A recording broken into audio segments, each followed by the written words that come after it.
You've been teaching for a little while now and your studio is full or maybe even overflowing.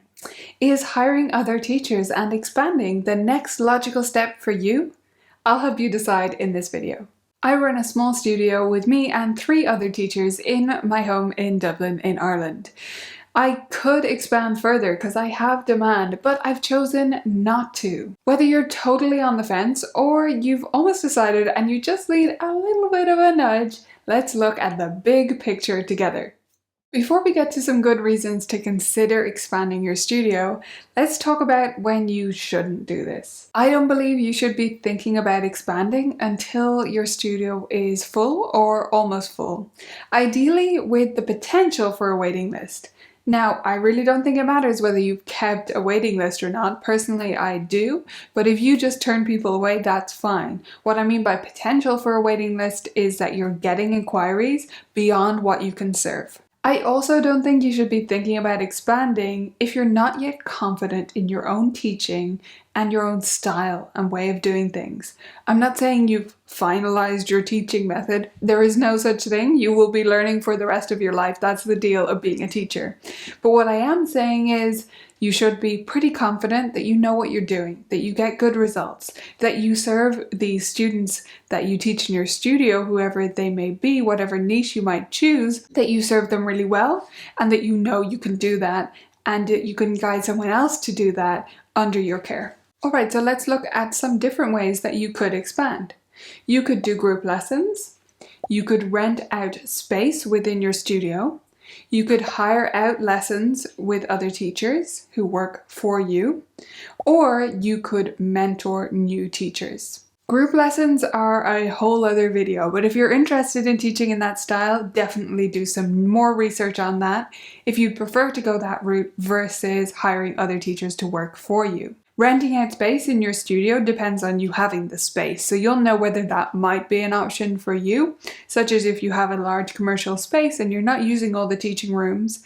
The reason you would go for that is if you don't want to have other staff working for you, you don't want other teachers working for you, you want to be a one-woman or one-man game, but you want to make use of that extra space. If you're hiring other teachers or hiring out for lessons, as I call it, that's where you don't have a huge amount of oversight over what they're teaching, how they're teaching it.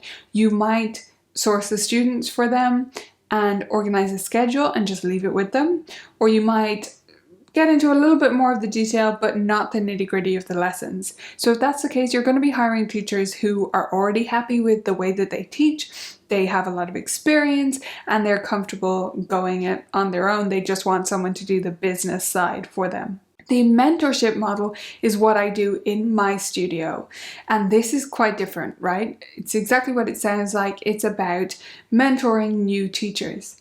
I chose to go this route because I didn't just want to make more money or to get students off my waiting list. Not that those are bad goals. That's great. If that's what you want to do, that's wonderful.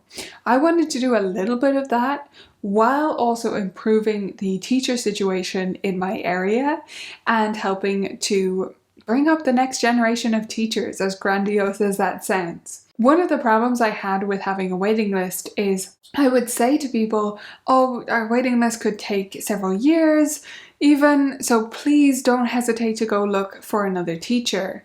But they would come back to me and say, well, great, can you recommend someone nearby that has a similar style or approach?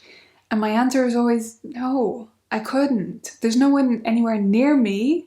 Not that there's no Irish teacher, but directly in my neighborhood or the surrounding neighborhoods, I haven't found anyone who's not like me, but even vaguely similar in approach, that they use improvisation and that they teach composition or that they teach through games or any overlappingness in our styles. So what I really wanted to do was try to bring up that next generation of teachers so that gradually the tide starts to change. And I hope that I'm doing that through my online work, but I wanted to have a more direct impact locally. So that's why I started my mentorship program. In other words, this is to help you go beyond the walls of your studio, to have a reach beyond what you're doing with your students, to reach more students exponentially, hopefully, eventually, when you've worked with all these different teachers. That all sounds lovely, doesn't it? And wonderful. But you need to consider if this is right for you. It's not right for everyone. This is a serious responsibility. You're going to be taking on the care of these teachers, and they're learning about pedagogy and bringing them up as teachers and giving them confidence while giving them the necessary skills. And you're also taking on responsibility for their students. I consider that responsibility very carefully myself. I think it ultimately stops with me. If they have a poor lesson experience, if they don't get the foundational skills they need, the students, it is not just that teacher who's to blame. It is me, because I'm training that teacher. So that is how seriously I take this. Now, not that that's ever happened, but I want to go into this with open eyes thinking, this is important and I need to take it seriously. If you do think that maybe the mentorship model might be right for you or something similar, I've put together a whole course on this. So our mentorship model course is now out in the Vibrant Music Teaching Library.